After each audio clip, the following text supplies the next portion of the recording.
It's your boy, Remoy George Philip, the first. And I'm Samantha Zessie Kifler. This is Masculinity.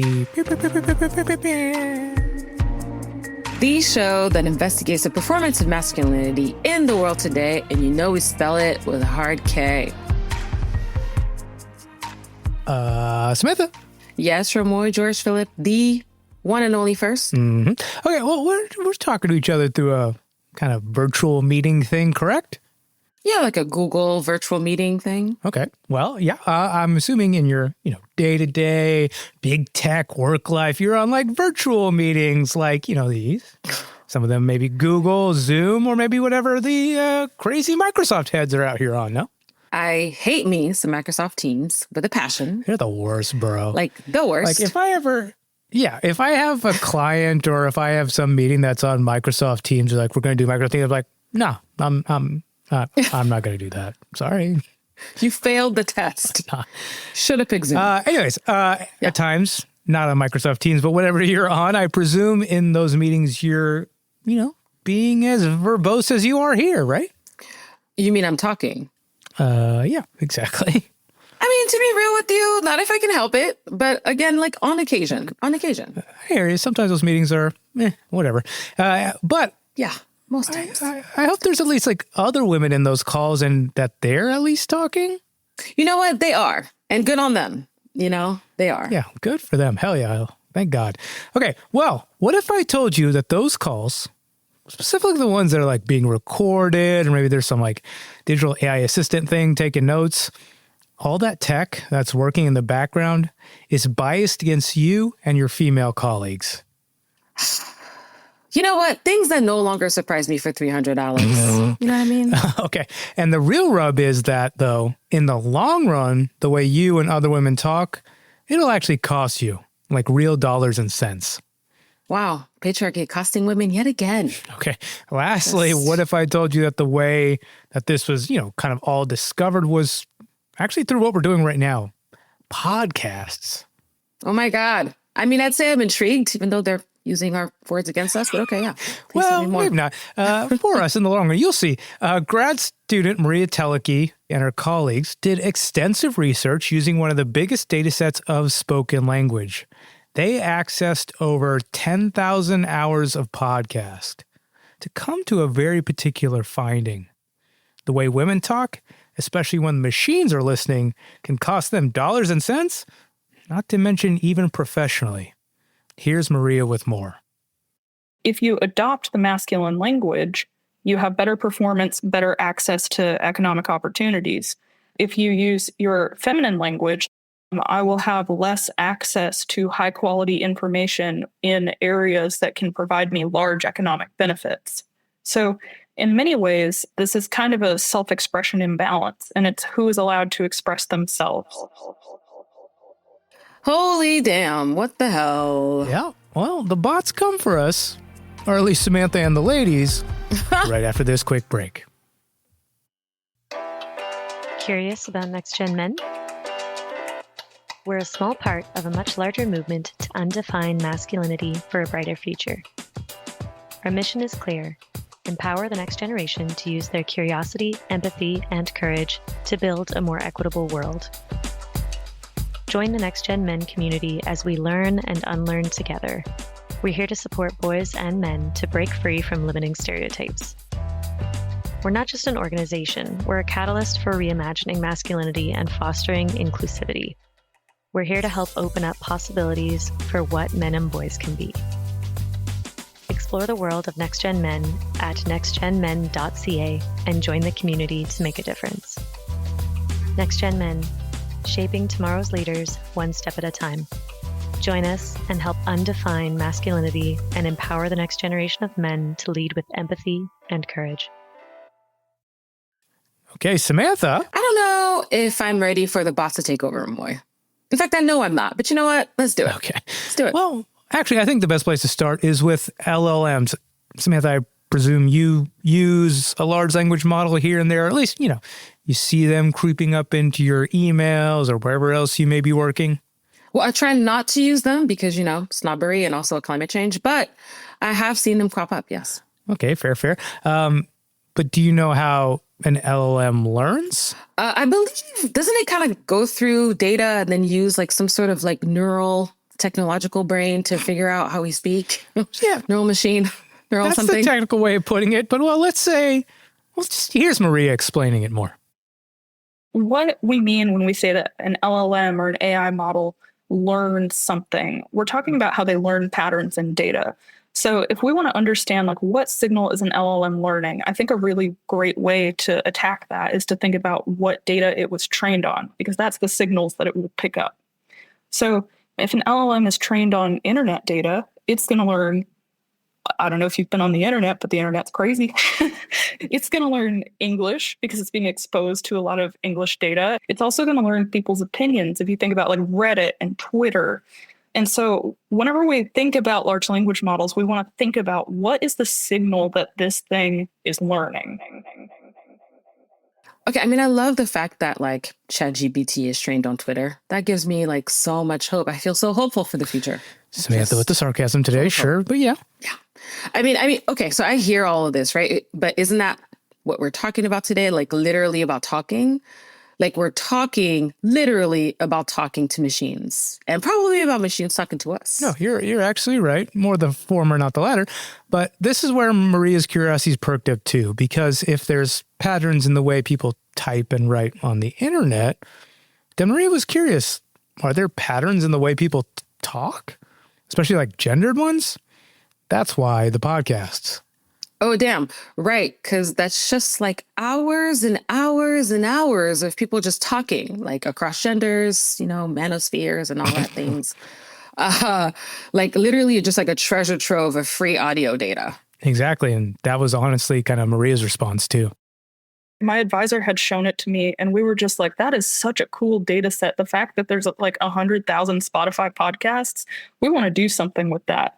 And then separately, as I'd been, being a student and learning about how these large language models work, I kind of started putting the pieces together and I went, wait, what about speech when it's not written? And I'm thinking about all of these different situations where people speak differently. And so I was like, oh, I want to study this. And we have this really high quality speech data set. This is going to be fun. Being an academic sounds like so much fun, just researching and perusing and having curiosity run wild. Again, who's the literati between us two? 700 page says but okay, so Maria and her advisor, and I'm presuming like a large group of just like super smart PhD researchers. Yeah. You got it. So they have these hours and hours of data, and they're asking if there are patterns in the way that people speak across gender. Right. Is that right? Exactly. You nailed it. And they start analyzing the patterns they're finding in all those podcasts. Whenever we saw that these significant correlations came back, like women have words that they tend to use and men have words that they tend to use, we started wondering, like, LLMs learn words around other words. Are they learning these patterns about how different gendered people speak? So we ran some tests to see, is this how the LLM is also internally representing how these words are used? Does it associate the word like with women? Okay, Samantha, that question, does it associate the word like with women? There's actually kind of like two pop culture examples that Maria got that from. Any guesses of where she found them? I don't know. Legally Blonde? Just kidding. I don't know. I'm even curious. Well, interesting. But let's go with another one first. A big one from Maria was country music legend. And I want to emphasize the country music part because example one I want to start with is Taylor Swift. I mean, he's still a Texan, everyone, in New York, but Texas is in his heart. Well, Maria is actually doing her research at Texas A&M, so... Oh, okay. Well, no wonder you're pitching me the story. Staying true to your roots. Okay, so Maria has noticed that Taylor Swift uses one word a lot throughout her music, in her lyrics, and that one word is like. That's interesting. As a non-Swiftie, I would not know this, so that's interesting to know. Come on, got to become a country Swiftie. And pop culture example number 2? Okay, so I'm going to guess reality TV, and this one's actually like a real guess just because, it's just people talking talking naturally, throwing things at each other. Well, maybe we should have gone back to the past on this one, time machine it up. But I'll let just Maria do all the revealing here. We put the Legally Blonde quote in our paper that goes, what? Like, it's hard? Because it's just such an iconic example of women using the word like. Oh, okay. Well, oh my goodness. Samantha's on I think one this may be today. the first time that I guessed something right. Like, I never guess anything right when you do this. I should have let you have the one, but I had to switch it up just to, play out the bit. Yeah. Yeah. Okay, well, so Maria is seeing these examples where women use the word like in pop culture, but she's noticing that the girls in her social circles say it a lot too. I'm assuming that's the same for you, Samantha? Well, I mean, I do say like a lot more than I'd want to. And I also think it's like super common in my friend group, and it's so common that I don't really notice. So I'm just going to go ahead and say yes, to be honest. That's some pretty, again, foreshadowing that you're saying right there. But so Maria herself wonders if this is, like you're saying, a more universal pattern that can be proved out. So she puts it to the test. I was putting the puzzle together to run these experiments and see. I had this intuition that women are using the word like or whatever. Is this something that we're going to see at scale? Because we don't know. Maybe it's just in my own community that I'm thinking that that's happening. But we did end up seeing these things happening at scale in a pretty significant way and being learned by large language models. Oh, damn. So she and her colleagues ended up proving that that was actually true. Like, women do use that word like more. Yeah, exactly. But it wasn't just the word like. Maria and her team would kind of collect all these other, I'll say conversational filler words that would maybe gender specific ones. And they labeled them either discourse topics or discourse words. Discourse words. I like it. It's kind of a bougie expression. Literati, bro. I know. You know what? Am I that? I'm not that. I'm on social media. You're not. You win or lose. I don't know. Anyway.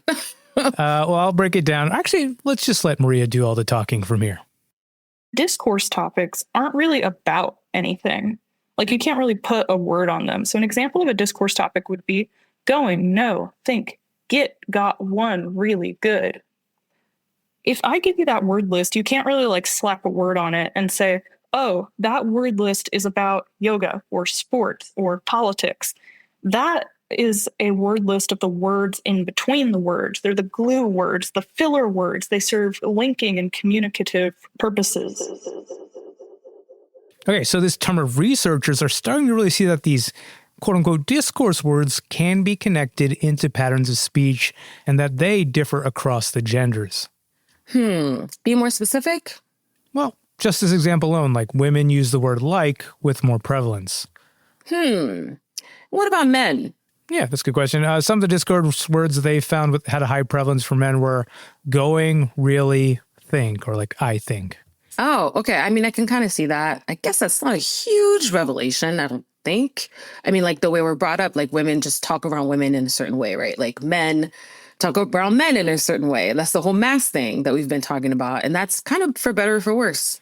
Yeah, you say mask, but as Maria highlighted to me, in the social science world, it's categorized under a different term, the gender schema. Oh. There's this concept in social science called the gender schema. And the idea is that we learn different kind of normative gender behaviors. So the way that you dress, the way that you talk, all of these different behaviors, the idea is that they're learned and that we are over time conforming culturally to the gender schema. What we do is we say, oh, these discourse words are a part of the gender schema. And we have found them, and we have found that they matter in large language models. Okay, sure. Mask of performance, gender schema, tomato. Okay, right. No big deal.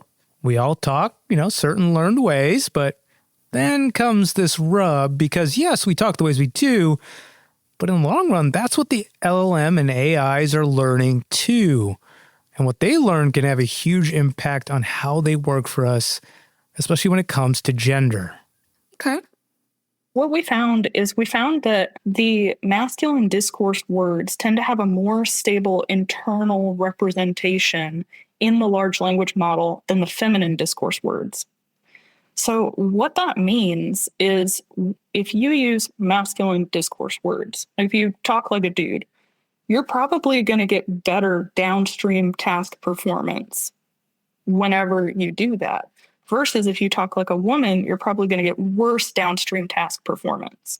So our experiment looking at the inside of the LLM and its internal workings was really geared towards, okay, if I use masculine discourse words versus feminine discourse words, how is this machine going to work for me? Like, is this large language model still going to do good stuff for me, or is the performance going to suffer?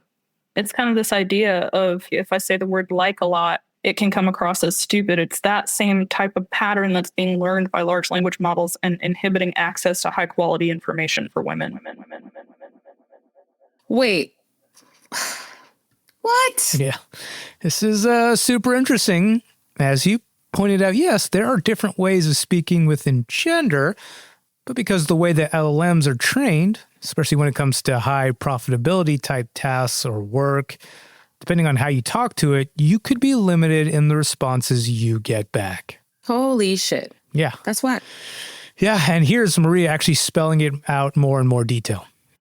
Let's say that I'm in a world where I'm wearing my Meta smart glasses and I communicate with my computer and all these computing devices via voice, and I'm a software engineer. I want to ask the question to my AI, hey, how do I run my static site generator? And I'm female, so I speak the way that I have culturally been ingrained that I should speak. Hey, like, how do I run my static site generator? Very natural for me. We know that because of these correlations, where there's a very strong correlation in the technology domain between how men speak in the technology domain, there's a positive correlation, and then there's a negative correlation between how women speak in the technology domain. So we know that the LLM is most likely, based on prior research, going to perform better for people who can form and speak with those masculine discourse words.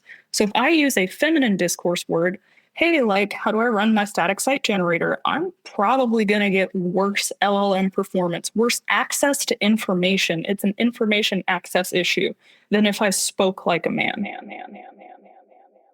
I'll say it once more. Holy shit. And yeah, pretty whack. Yeah, here's the thing, though. It's not just specific to computer sciences. Maria and her colleagues, while working through all these podcasts, found other sectors that these gendered discourse patterns could have real, tangible financial limitations and or effects. We tie the use of these discourse words, like the way that people speak, to 3 domains. So that's technology and politics, business, and video games. And if you think about those 3 domains, like technology and politics, that's big money. And business, that's also like a highly economically beneficial domain. And so we argue that the use of these words and how they're correlated with these different domains means that you're going to get better performance on these domains where you can make a lot more money. So we say this is a form of techno-masculinity. If you speak like a man, you're going to get better system performance on technology, politics, and business. So you're going to have better system performance if you speak like a man on these 3 domains where there are high economic rewards. And that's a form of techno-masculinity. Now, this quote-unquote techno-masculinity, you could say this is pointing to like a deeply ingrained bias, right? Yeah, I don't know. I feel like I'm going to go with a duh here, Remoy. Well, okay, but I don't know if it's just that simple to say like bias, because it goes further than that. Like I'm thinking, it's like this like self-fulfilling prophecy almost. Well, you had me, but now it's kind of getting a little foggy again. Ooh, boy, I like that. I have to take that as a compliment. No, well, thankfully, Maria does a better job than me at getting to the heart of it all. These models are optimized to perform really well on historic data. So we have this gender imbalance, particularly in computer science. You'll see that there's more male software engineers than there are female software engineers. And so whenever you look at all the internet data, it's men using masculine words to talk about software engineering. So whenever we have these statistical machines that learn these like historical patterns, our historical imbalances are also learned. We can see this over lots of different like attributes. So it's not just gender, it's also race and sexuality and all of these different dimensions we can measure, and we can see the ways that these LLMs are learning historical patterns. Wow. Okay. So what Maria is saying here is that, like in computer science, because there have been more male software engineers, and that goes back to men having a longer history of education and access to that industry, that inherently there's more of their voices to be trained on. So there's naturally, almost unceremoniously, more of those male discourse words in that vernacular, or at least how it's conversationally spoken. Yeah, exactly. And this is why it's like so important to see, meaning like if you and me, Samantha, literally asked an AI the same fucking thing, but in the ways each of us are most comfortable to ask, maybe you inserted the word like in there, we could get different answers. And it's like so wild. The LLM, based on the volume of data that it privileges men's way of speaking, will be attuned to give me the best results. But the way you ask, again, maybe using just a tiny different word, it will almost be deemed like this sort of abnormal question, or just a way, that it can't fully comprehend to give you the same equivalent high quality response. Like, that is insane, no? Yeah, I mean, wild, on brand for patriarchy, of course, but also, why am I weird? Whatever, it's fine. It's fine. You're not. But, so we've been bullshitting around about who's the literati and all, right? I mean, it's you, but whatever. Well, okay, whatever. When you write, like literally pen to paper, right? You say pen to paper, I say Google Doc, because, I'm the president of Google, but it's fine. I feel you. I don't want to get twisted. Sure, whatever. But when you're writing, it's so much easier to edit, right? Like you can go back, you can take your time, you can change and control literally what you're writing.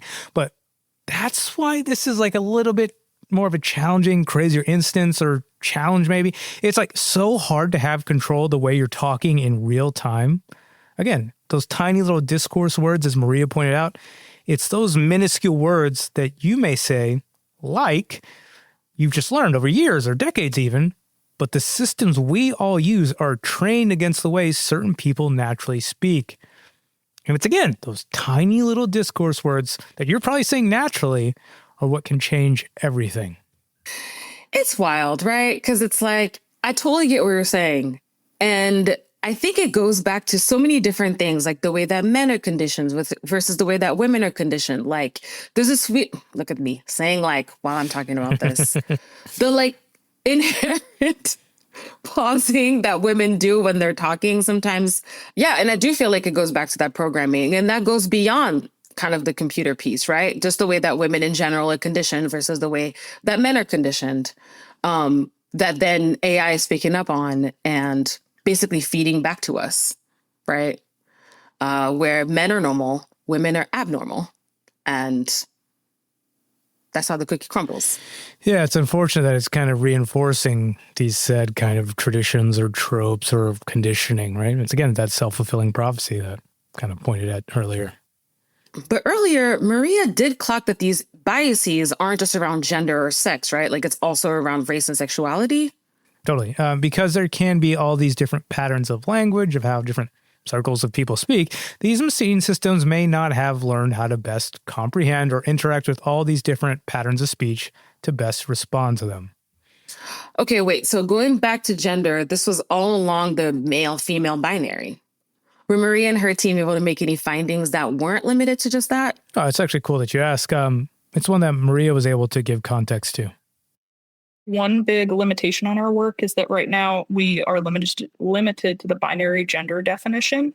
And the reason for that is that there's kind of this gap in terms of the tools that we have. So we used INA Speech Segmenter, which is a tool that gives us back only male and female voice-based labels.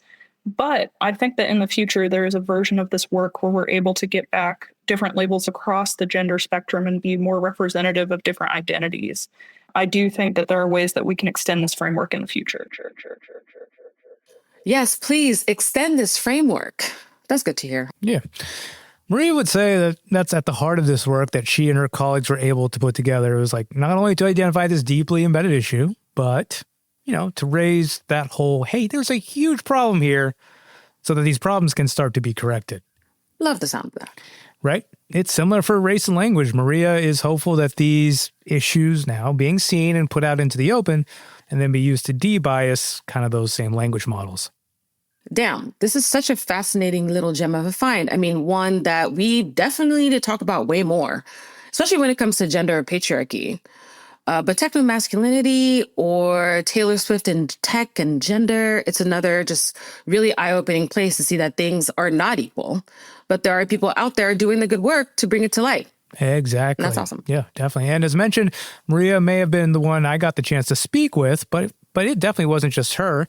She worked alongside a great group of PhD students and advisors. Here's Maria with more. On our team, it's me. I'm a fourth-year PhD student, and we have two other senior PhD students, Shangjua Dong and Haoran Liu. And Shangjua has done a bunch of prior work on debiasing large language models, and Haoran has primarily been focused on graph augmentation for large language models. And we're advised by James Caverly at Texas A&M, and he has done a ton of work on debiasing recommender systems, large language models, and other statistical learning machines. Well, I guess you can take the Remoy boy out of Texas, but you surely can't take the Texas-based stories out of the Remoy boy. Hey, man, more proof. Even in Texas, there's folks using their skills and work to fight the good fight, even though I don't want to believe it sometimes. But they're out there. They're fighting the good fight in Texas. Amen, bro. I know, yeah. For the folks who've seen our episode art, the graph-like picture there is from a paper that Maria and her colleagues put together titled Masculine Defaults via Gender Discourse in Podcasts and Large Language Models. We'll point to the paper in our show notes. We'll also link in there Maria's GitHub page so you can see more of the badass work she's finding herself into. Yes. And we'll be sure to highlight some of that in our newsletter as well. And wait, what? You didn't know we had a newsletter? Well, then, yeah, you can also get even more surprised and head over to our Substack to read through all that we've been covering and just a little tiny bit more. Yeah, and you can find us over there at symbol masculinity pod, and that's the same handle for all of our socials. Well, Remoy, you walked me in and out of the uncanny valley for this one. Well, it was my pleasure, and until the next one, uncanny valley or otherwise, it's your boy Remoy George Phillip the First. And I'm Samantha Nzesi Kifla. Thank you so much for listening. Peace. Ciao, ciao.